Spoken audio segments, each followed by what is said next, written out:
Hi everyone, this is Craig here, and I have the pleasure of having the company of Damien, who is a member of PSP, that's Progress Singapore Party, and he's also going to be standing for the general election in Singapore. So welcome, Damien. Thank you, Craig. What we're going to do, okay, is that you're going to become a public figure very soon, and everyone in Singapore will either hear of you or know of you, right? But we are not here to talk about politics today, although you are from PSP.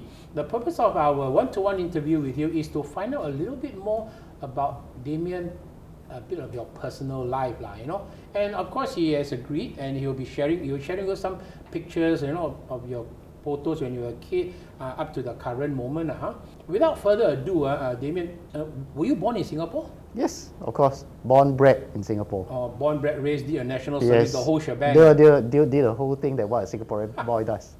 Excellent, wonderful. So, do you know which hospital you were born in? Oh, that's something I think, yeah, it was Kendang Kebau, KK. KK Hospital, I think practically every Singaporean was born there, until of late, now they go Thomson Medical Center or whatever, different choices. But that was the hospital to go to. Yes. So, where were you growing up? In which area in Singapore? Oh, well, when I was born, I grew up in Tiong Bahru first. So you were staying in a 3-room flat with grandma, just the two of you, or was there anyone else? Oh, we were together with my uncle and aunties because they were not married then. So I stayed with my 2 aunties and an uncle. So it was a 3-room flat, so basically there was only 2 bedrooms and 1 living room. Right. So most of the time I ended up sleeping with my grandmother together. So as I said, I slept together in the same bed with her until I was about Sec 1, Sec 2. Then only then when we shifted house, because my uncle then sort of, I would say, made it big in life. So we upgraded to a 5-room flat. So which area was this? Is this 3-room flat? This 3-room flat was in Tiong Bahru. Oh yeah, you mentioned Tiong Bahru. It was in Tiong Bahru then. So then we upgraded, but we still stayed in the west. So from Tiong Bahru I went to Clementi. Oh, okay, that's not too far. That's not too far. Right. So I stayed in the 5-room flat in Clementi. At least more rooms lah. Yeah, small room. So by the time you had a room of your own, or you still shared? I still share with my grandma, but of course we had your own bed and everything. It's not appropriate by the time you are like a teenager already. But your bonding must have been very close then with your. Very. I always remember last time when I went to primary school, my grandmother would always be the one to fetch me there. So, you know, when it used to rain, right, when it used to be very heavy rain, the roads would flood. Oh my goodness, okay. Yeah, so the road along the journey to the primary school, because it takes about 10 minutes to walk to my school. So the roads there were, because the pavements were all very uneven. And I always remember my grandmother used to carry me. She used to roll out all the pans, and then she would take the umbrella, then she would carry me, and then carry the umbrella and carry me all the way to school. Oh, I see. Wow. So, I tell you, man, you are very blessed in that sense. But during your formative years, did you get to see mom at all? I mean, occasionally, but the thing was that, as I said, I think I would say the sad part was because my mom was more focused on working.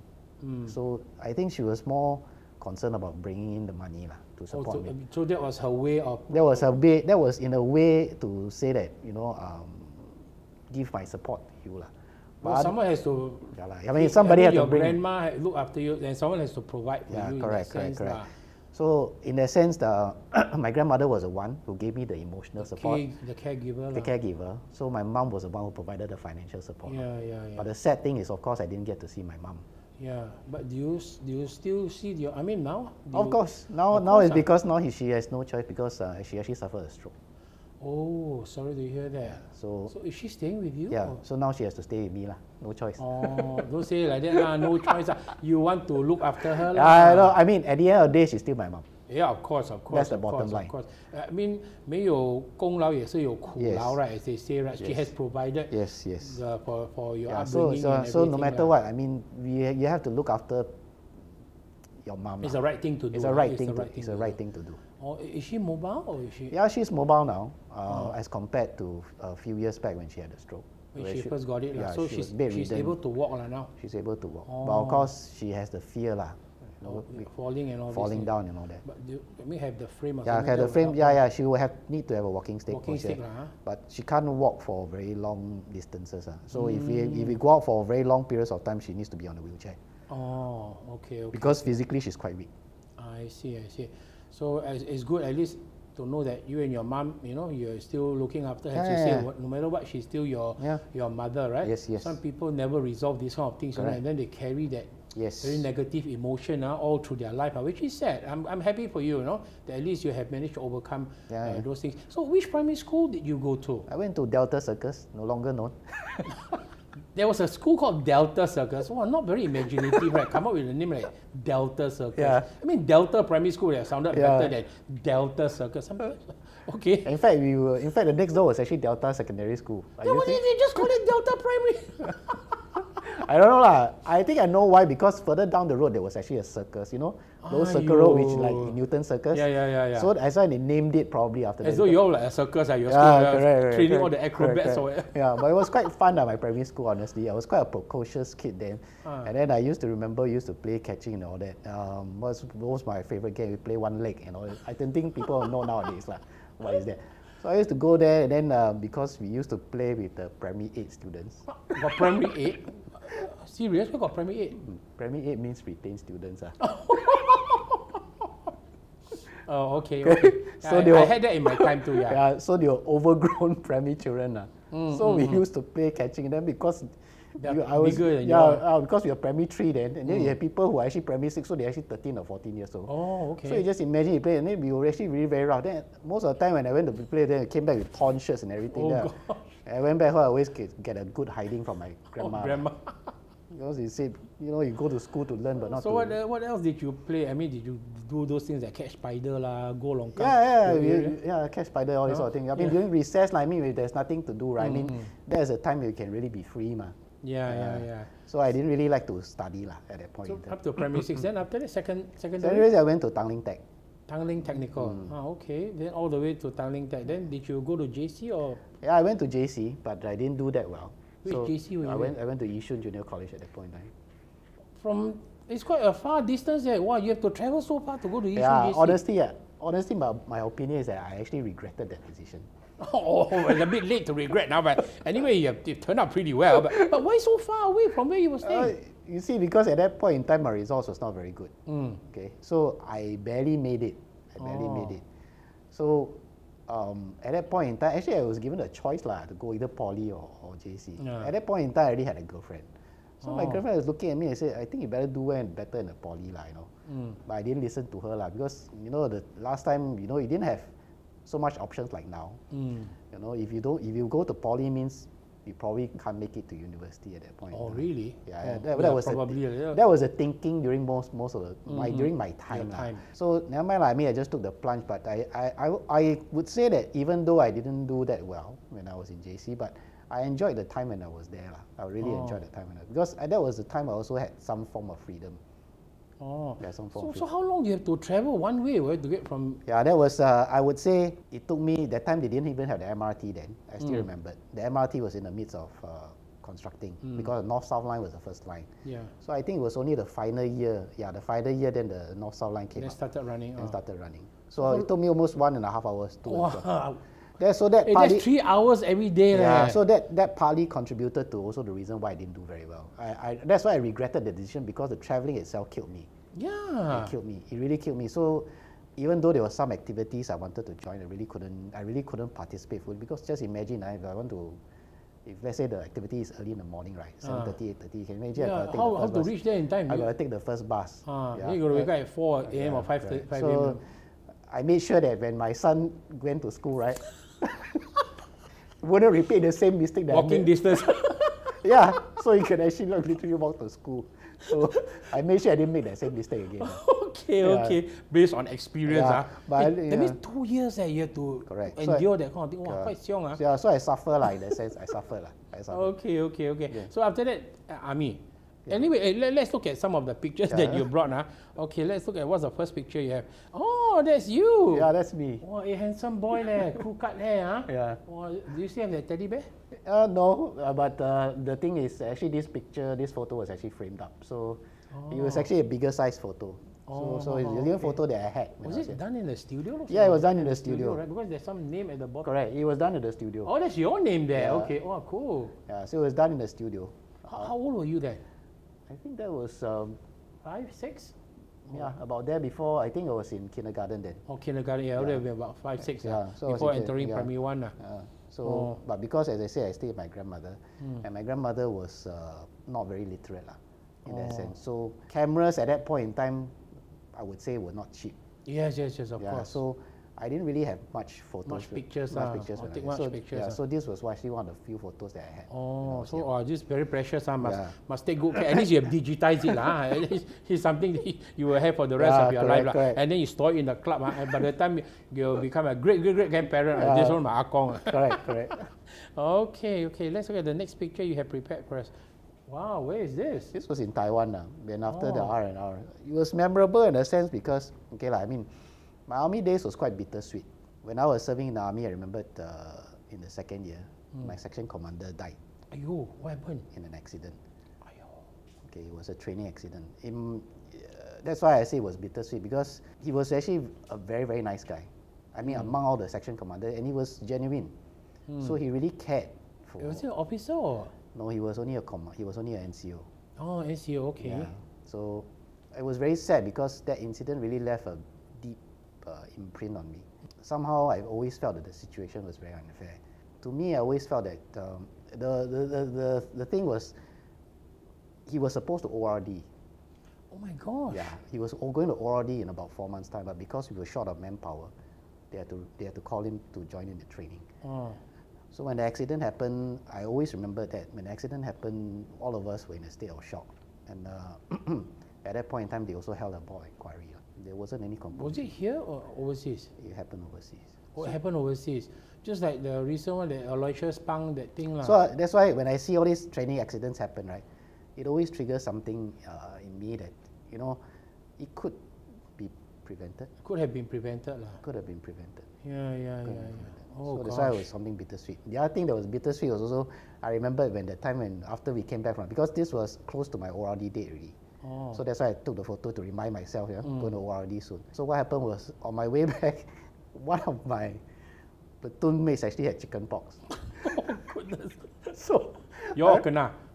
We were all on the same plane. All kena. So the minute we landed, few days later, the whole platoon all kena. Wow. You all fly by what? By SQ or what? Yeah, we flew back by SQ.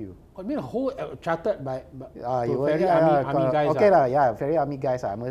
That was the only time I would say that I was fortunate that we managed to sit the SQ flight But the previous training was not so fortunate I also got to sit in the Charlie 130. Oh, wow, that one a bit rough, Yeah, you will know what the meaning of a bit rough, Yeah. I mean, I've never sat in a Charlie 130, but I can imagine, so it's a bit rough. You just imagine before starting the plane, right? Because all propeller, it's for propeller, right? So they only got to start one at a time. One at a time, yeah. So after when the plane comes down, the ringing is still in your ears, because so loud. Yeah. But wasn't it pressurized? No, it's pressurized, but of course, you still hear the. So imagine, sound, right? So if you're flying down there for 4 hours, right? After 4 hours, come down, you'll still be the sound is still running in your ears. Oh, goodness gracious. Okay. Wow. So what's the next photo you have for us? Wow, what is this? Wearing a fedora hat, looking cool, bro. This was just before we did the performance. This was when already? Still in JC or? No, this was just after NS. Oh, just after NS. Yeah. Oh, okay. What was the? Yeah, the next slide will tell you the whole story. Oh, really? Okay, all right. Let's look at it. Yeah. Wow, Michael Jackson. Yeah. So what happened was I got to know this guy. The guy in the center is actually my army mate. My platoon, not my platoon mate. It was from another platoon. Okay. But we used to talk about it. Then he said that he liked Michael Jackson a lot. So we exchanged views. Then I realized, because when I was in my younger days, when we had such things like break dance, all this sort of thing, right? I used to do a few cool moves. I think he said, "Hey, not bad." Can still do no? I'll probably break a few bones. I think. Before he thought of break dance. You can do break dance when you're younger. Cool, man. Yeah. Okay, so then what? You were Michael Jackson or? No, he was the main one. We were the supporting one. So I was the one on his right. Oh, so like backup dancer like that lah. Because I still remember that one was Smooth Criminal lah. We did the Smooth Criminal. So it was quite memorable lah. Because we didn't have no video. No video at that point. Wow, if we had a video, it'd be great, right? To see you doing those kind of Michael Jackson moves. Wow, cool, man. So it was one of the memorable experiences that I had. So after, this was before you went to university? No. Before, because what happened is after that I didn't make it to U. Okay, I didn't do well enough, so I had to go out and work. Oh, you got to Yeah, work. but I studied part-time for my degree lah. Oh, but you got your degree eventually lah. Yeah, I got my degree. Oh, in what faculty were you? No, I did a master's. I did master's in science and management. Wow, it means you jumped one step. I didn't get the basic. You straight away went to from masters. From a diploma, I went to a master's. Oh, that means you went to the poly. I went to poly. So you went to JC, then you still went to poly. What happened was it was a bit complicated. After JC came out, then because I didn't do that well, right? Then I think to myself, what to do next? So I said, never mind, I'll just go out to work first lah, and find out what the real work is like. I remember when I was working, this incident also came to my mind last time when I first started to work. I had this boss. He was very interesting. He was a very nice, down-to-earth boss, but he was, I always remember he was always cursing and swearing at the government. What? Yeah, local Singaporean or? He was a local Singaporean. And he was always... Abeng ah? Not an Abeng. He was, because he told me he used to serve in guards. Oh. And then because I think he got an injury, so he broke his kneecap. Ayo. So he was telling me, saying, wow, he has to go back to reservists. Then he absolutely hated it, Then he always liked to share with me, what happened. He was telling me all sort of funny stories. Stories inside his army. So, so I got to know him. Then what happened was he was something like my mentor lah. Then we got along quite well.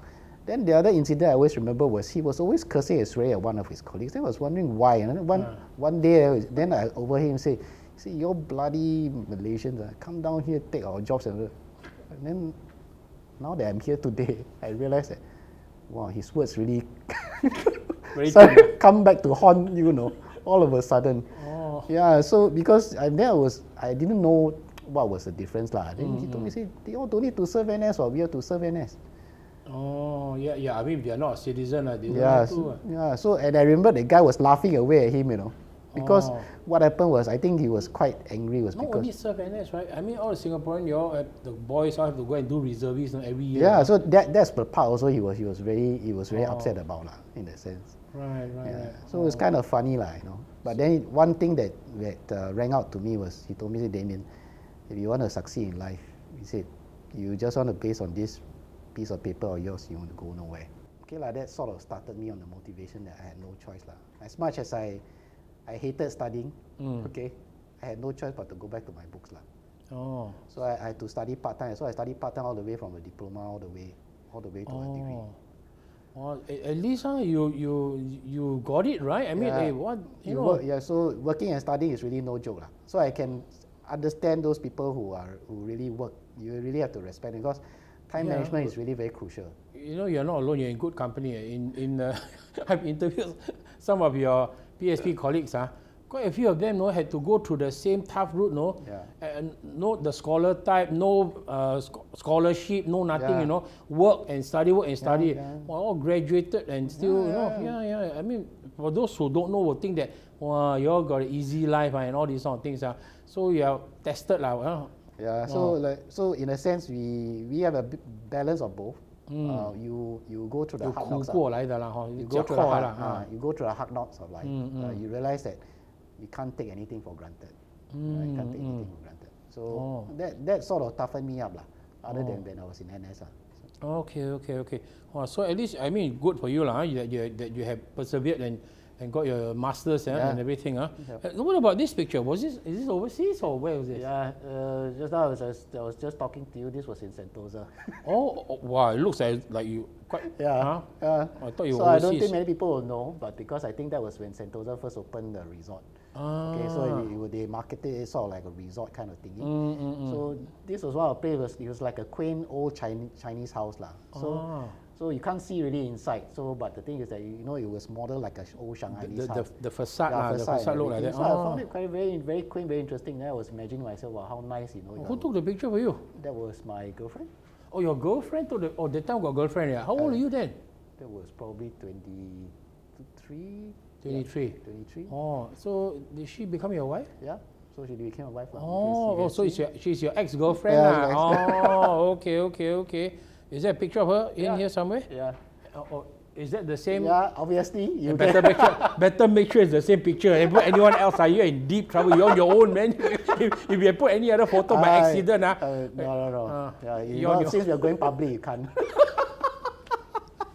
And what were you doing? Are we fishing or something Yeah, or what? that was the first prawn fishing farm. Remember the prawn fishing was Yes, the yes, craze? yes. It's still quite popular actually, certain places. Yeah, so that was the first time, we went to that farm. So it was quite fun because honestly, I hadn't gone fishing before. So that was the first time I learned how to fish, although it's prawns. So how did you guys meet? We met actually in church. Oh, in church. So what, you are Christian? Yeah, I'm a Catholic. Oh, you're Catholic. Oh, and she's also Catholic. Yeah. Oh, good. At least both same religion are easier. Go to church on Sunday can go together. Yeah. One less thing to argue about. So you're from like church group kind of thing, huh? Yeah. Oh, okay. And what's her name? Roslyn. Oh, Roslyn. Okay. So that means you knew her in your early 20s, Yeah. In fact, I started young. Well, some guys are a bit more lucky, what to do, So Yeah, how long because you I didn't like to study, I told you, right? Oh, okay. So how long were you all pak toying before you got married? Wow, actually, I pak toy, I think, for almost 4 or 5 years. 4 or 5 years. We pak toy, then after we went apart, and then we actually came back together again. You realize you were better together than apart lah. Yeah. Sometimes you need that kind of thing lah. Yes. Yeah, Actually, it's quite true lah. I mean, sometimes you don't know who's the right one. But it's only when you stay apart then you realize, hey, I think, it's always better to go back. Yeah, I mean, at least you have no regrets lah, in no that sense, No regrets. Yeah. Okay. Regrets. So that means you packed up about 4 or 5 years, and then you all got married lah. Yeah, and I always remember the first thing that when I got married, I told my mom. I always remember what my mom asked me. The first thing she asked me, "Are you sure?" Well, it's a good question to ask actually. Are you sure? Are you ready? That kind of thing lah. Yeah. She asked me. That was a funny question. I felt it was quite funny because she asked me, "Are you sure?" That was the first thing that she asked me. And I said, "Yeah, I'm sure." But she must have met Roslyn by then. Yeah, she met Roslyn by then, of course. I said, "Yeah, I'm sure." I said, honestly, I mean, now when I look at it, actually, I don't really regret that decision because just imagine, like right now, most couples they marry late.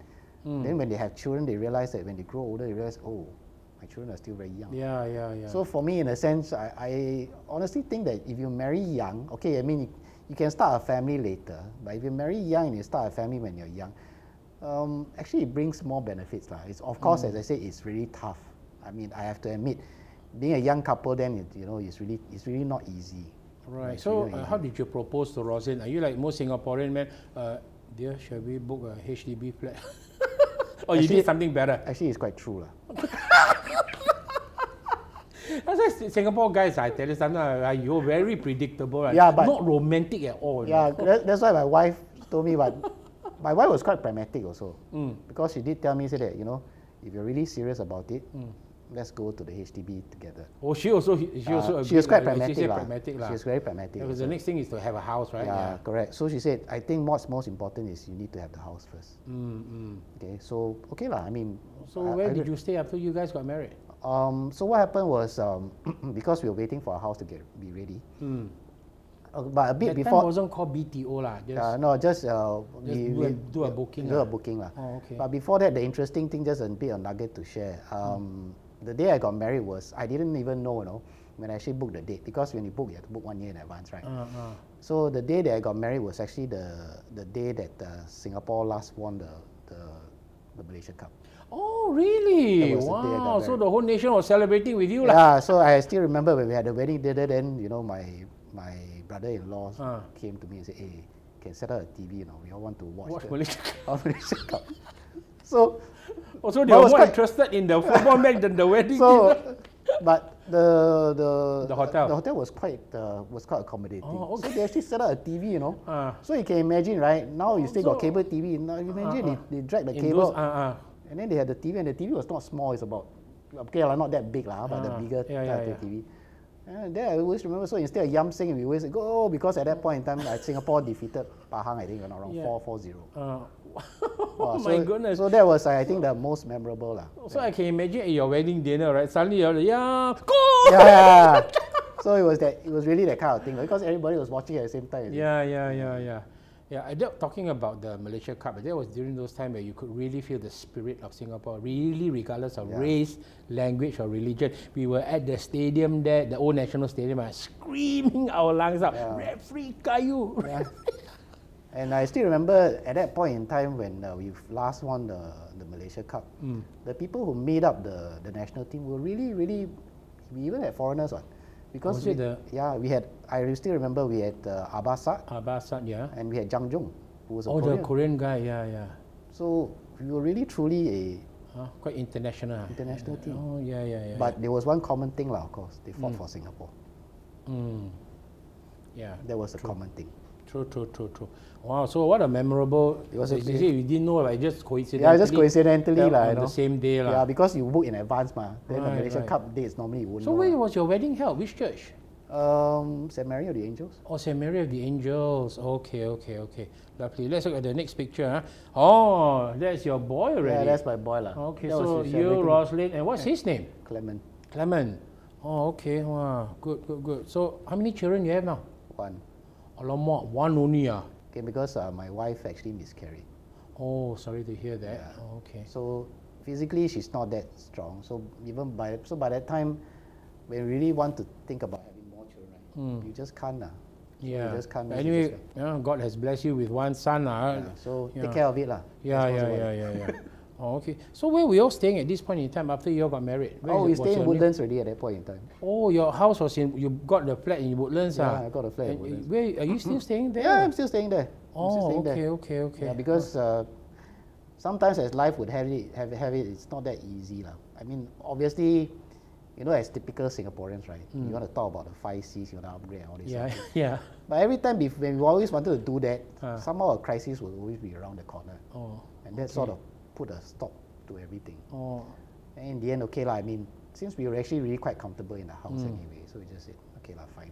Okay, so Roslyn is working also? Yeah, she's working. So who was looking after Clement when both of you were working? So at that point in time, my mother was helping to look after, but because she didn't look after me when I was young, she didn't really know how to look after me.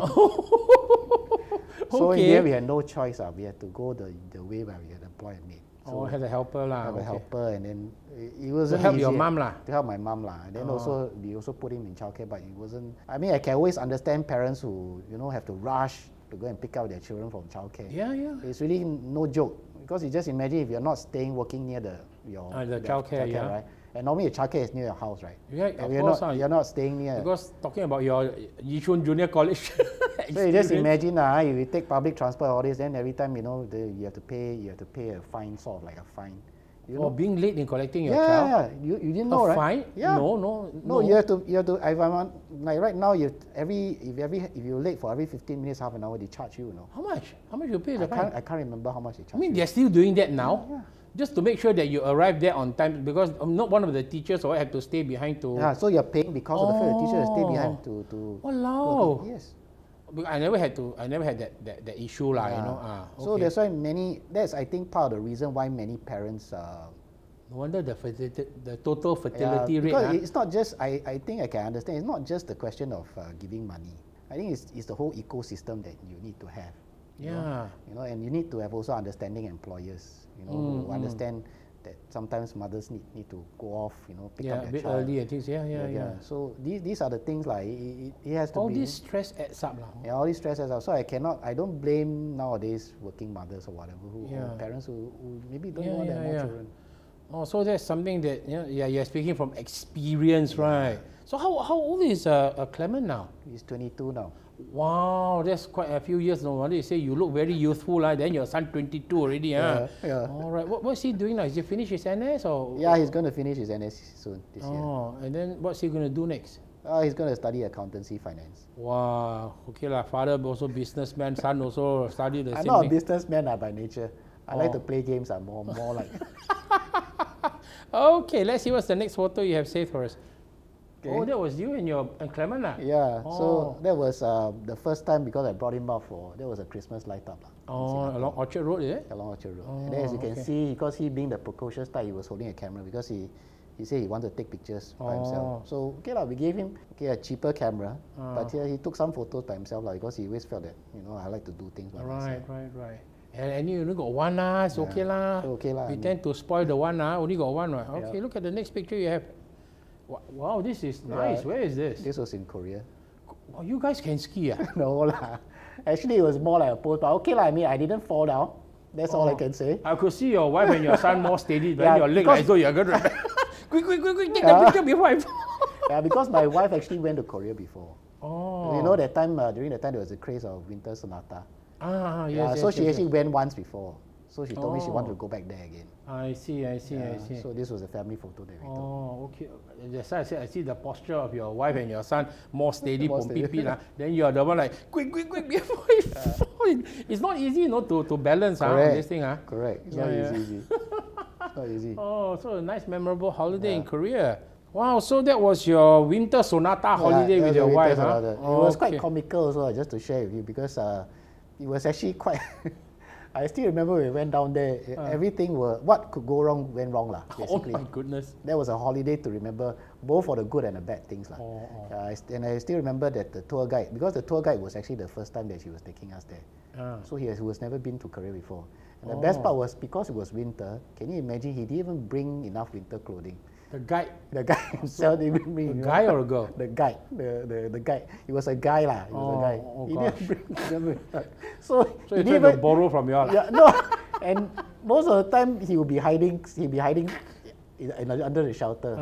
So, but Yeah, luckily, because because he didn't know how to speak Korean, right? So we actually had a local Korean guide. So the local Korean. He's like the tour leader from Singapore that brought you all over lah. But actually, the local Korean guys were actually one working very hard. So there was this pair, lady, male and female. So they were really quite good lah. Okay. So it was quite comical. It was really quite comical. That was the next photo you have? Next photo was in Australia. Oh. Okay, that was the holiday in Australia. So that is not my yacht, if you want to know. Wow. Lifestyles of the rich and famous. Okay. Yeah, that is not my yacht. Okay, Oh. it's just that because, as I said, I went to Australia. Then my brother-in-law, the boss, was quite kind. So he said, I have a house in Australia. Oh, he let you all stay at So the he let house. us Wow, stay very in this. generous of Yeah, these it was people. very generous. Your brother-in-law is based there. No. He's based in Singapore, but he does travel quite a bit. Oh, so the boss So the boss, knew you all were yeah. going So there. Oh, that's very sweet of him to do that. Yeah, so my brother-in-law's boss was really quite good. So he thought, hey, you're going for holiday. He said, after all, he said my house is empty anyway. So just make use of it. Good. Yeah, I mean, so it's the good holiday. that people who are kind and generous. Yeah.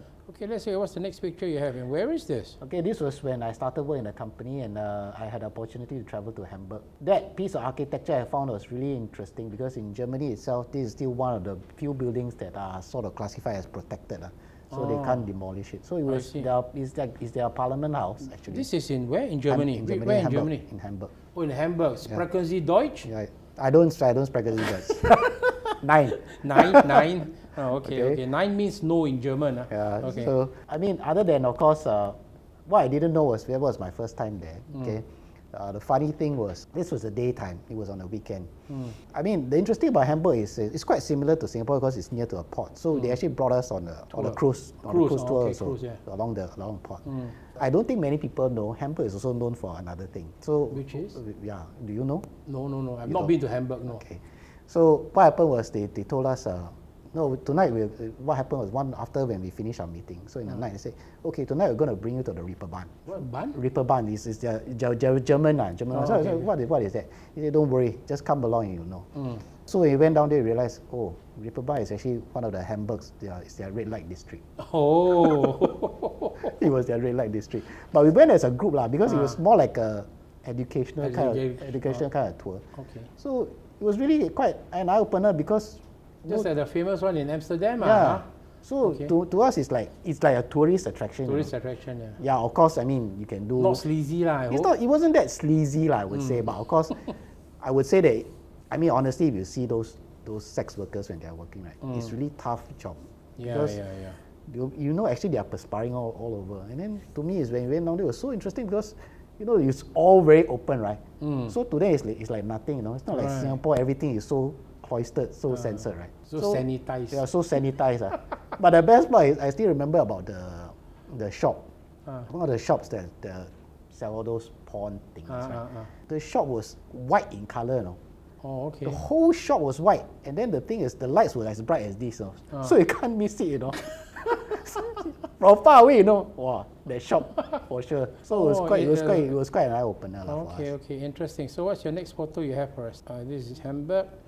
Oh, this was your German friend? Yeah, this was my German colleague. We were very close together because every week we would actually go on a telephone conference call. So she was my counterpart there.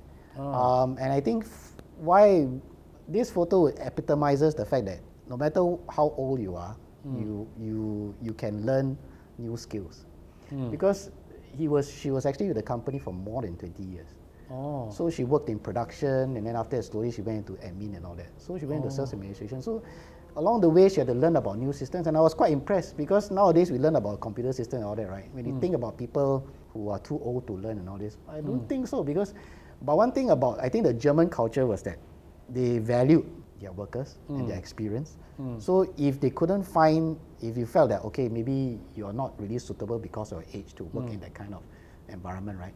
They would always try to find something that would be suited for you. And they even trained you for it. Oh. And they would give you the time to sort of like change. Adjust to it. Adjust to it. Oh, okay, so the German system, I felt that it was really quite good at that point in time. So I learned a bit about how their system works. Right.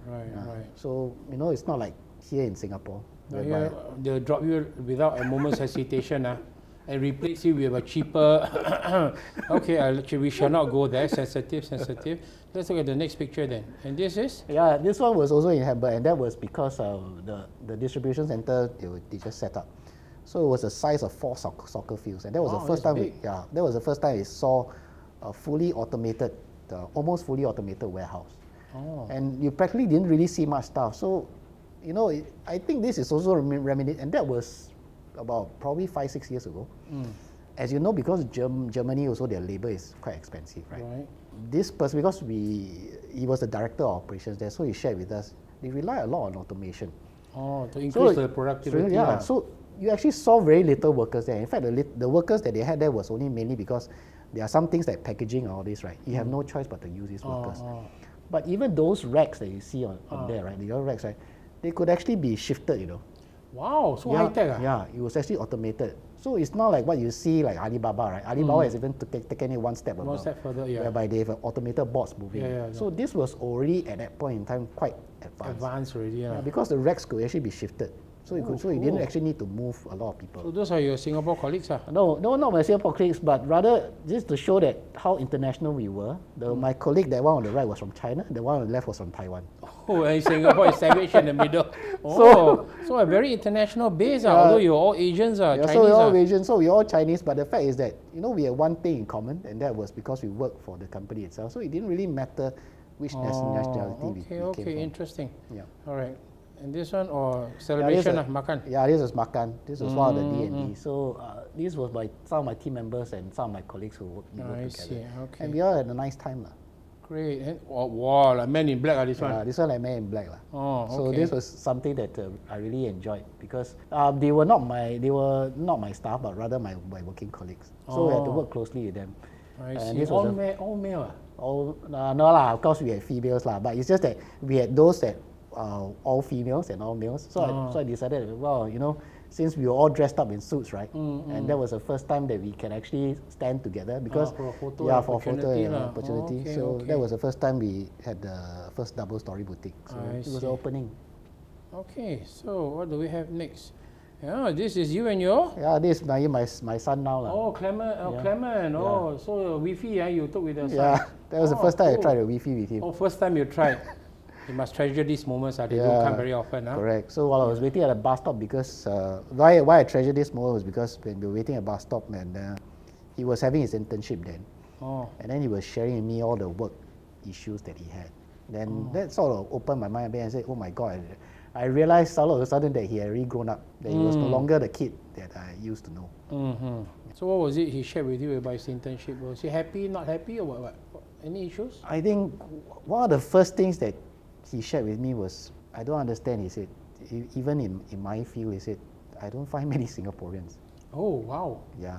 And then the other thing that he shared with me was, why are there foreign students that can study in our universities? Because because that time was before he went NS. And already he had that thinking that, you know, we are already so disadvantaged because we are 2 years behind. And these people come in. Because of national service? Because of national service, they have a 2 years head start ahead of us. And now they're working in a senior position. That set me thinking. I see. Oh, so, okay. What is the... So last one was Soldier Boy. Yeah, Soldier Boy. So that was when he finished his BMT. Oh, okay, right. okay. As I said, when he first went to NS, he had a sort of a very negative mindset. Oh, but now better lah. But now of course better. Yeah, because maybe he's going to ORD soon. Oh, he's going to ORD. Oh, yeah. Okay, you did mention that at the start of this. Yeah. Okay, so yeah, thank you very much, Damien, for sharing with us some snippets of your personal life, your family, and the fact that you grew up in a single-parent family as well, right? So you have a son. So yeah, quite interesting story. So before we wrap up, I've asked the same question to all your PSP colleagues as well. So what are some of your hopes, your dreams, and your aspirations for your family, for Singapore, and maybe share a little bit about what made you join PSP? I think what I wish for Singapore is that the spirit of Singapore is really missing, in a sense that we are so caught up with like sort of comparing ourselves to other people and how we can be better off economically against other people, you know. I don't think it's very healthy in the long run, because the fact is that sometimes we tend to normalize the situations that are not normal. Like for example, when you see people who are poor, you see people who are underprivileged, you don't seem to notice them because you're so busy with your own life. Yeah, they become desensitized, you right? become desensitized, and you think that it's normal. Oh, yes. It becomes normal. Then you realize that actually it's not normal. So when the society progresses, I would feel that, you know, that's the missing thing that we have. We have progressed so fast, you know, that some people just cannot catch up. So what's going to happen to all these people? Should we ignore them? Should we just say that, well, that's life? You know, I think there's more to that, and Singapore, in my opinion, cannot just be an economic powerhouse, but rather a more holistic powerhouse, whereby, you know, we can not only pride ourselves that we are number one in this, number one in that, but we should also be number one in taking care of Singaporeans. Right. I think that's equally important. Yeah, you can be especially the weaker ones. Yeah, because the thing is that no matter what, as I always say, you know, never look down on people unless you're willing to help them up. So that's the point whereby I think we always have to look out for our fellow Singaporeans, regardless of course, what background. Because some, as I said, like in my case, we don't really get to decide, you know, where you are born into this world. Sometimes we're just born to the circumstance. Right. If you're lucky enough, you meet good people. You meet people who can help you along the way. You can get on in life. But the thing is that what happens if you don't? Yeah. And there are many people who don't. Who don't have, I fully agree with you on that.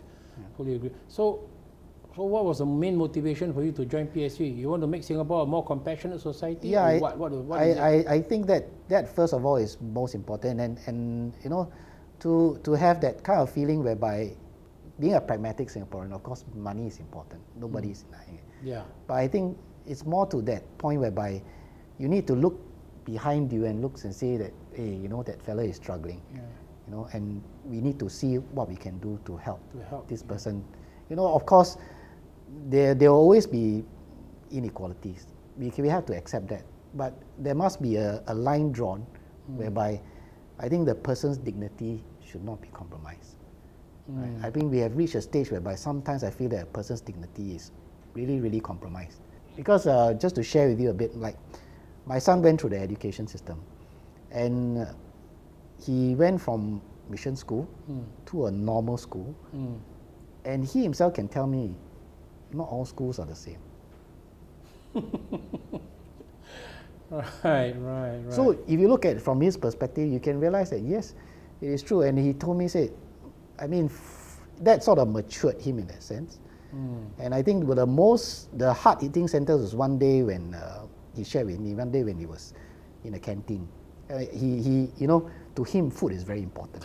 You know, you can mess around with him, but when it comes to food, don't touch his food, better don't mess around with his food. So what happened was, I remember the incident when he was in the canteen. He came back to tell me this story. He was in the canteen, and then one guy bumped into him. Then he almost dropped his food. So he looked around at the guy. Then the guy looked at him. The boy looked at each other. Then after this, then my son said, "Aren't you going to say sorry?" Then you know what the guy told him? I don't say sorry to normal students. Walao! What, that kind of an attitude, So they are the express stream, they think that they are one up over that. That's where we have failed in our education system. I mean, and the thing is that he said it with such normalcy that, you know, it didn't seem anything wrong to him. But because he said it in the canteen and there were so many people that were there and everybody heard it. So I think that to me is it's a very sad thing, because if you reach until that stage whereby you are divided into such classes, as what Ong Yi Kang actually mentioned, the stigmatization actually doesn't leave the person. You know, because you classify that person at that stage, it becomes a self-fulfilling prophecy, you know. Like you can't do better than that because you've already been classed into that position. Understand. You know, maybe we'll end by me sharing you with an anecdotal, and this is first-hand experience, because I used to go to schools and I used to perform school shows, you know, and all these things. So I will ask, says, okay, who are the normal stream students in school, in the hall, also like a few hundred students, almost 1,000 students. Who are the normal stream students? So they are a bit like reticent, they are a bit shy, then they put up their hand. So I said, so if you are the normal, then the rest are abnormal, is it? You should have seen the amount of noise. It's like, first time we feel great, man. Someone stood up for us, man. We are the normal, and they are not normal, they're the abnormal. So it was, I know exactly how they feel, that self-esteem has been everything. Yeah, so you see, the thing is that this class thingy, I think, unfortunately, the real danger of it is when it becomes institutionalized. It's just like they say what ITE, it's the end or something like that, right? I mean, you can't help it. Of course, as I said, the thing is that there are people who succeeded through the system. And technically, I would say, to be fair, the system was designed in such a way, but it was supposed to give everybody a chance. Yeah, it was supposed to be that way. But somehow or the other, I think, maybe along the way, somehow the system didn't evolve. Didn't evolve with the times.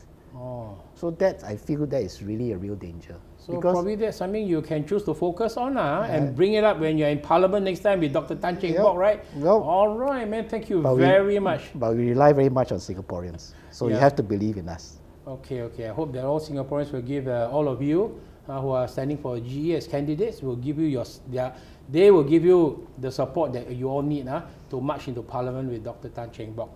You know, thank you very much, Damien, for coming into the studio today and then sharing some rather personal information. Thank you for that, for willing to share with us. And we also want to thank all the viewers for joining us in this program. And through all these interviews that we have done so far with all the PSP candidates, you get to know them a little bit better. So we hope you have enjoyed this series that we have done for all of you. And we want to say goodbye. And next time, we're not sure what other shows are going to be coming out, right? But thank you for watching and bye-bye. Bye-bye.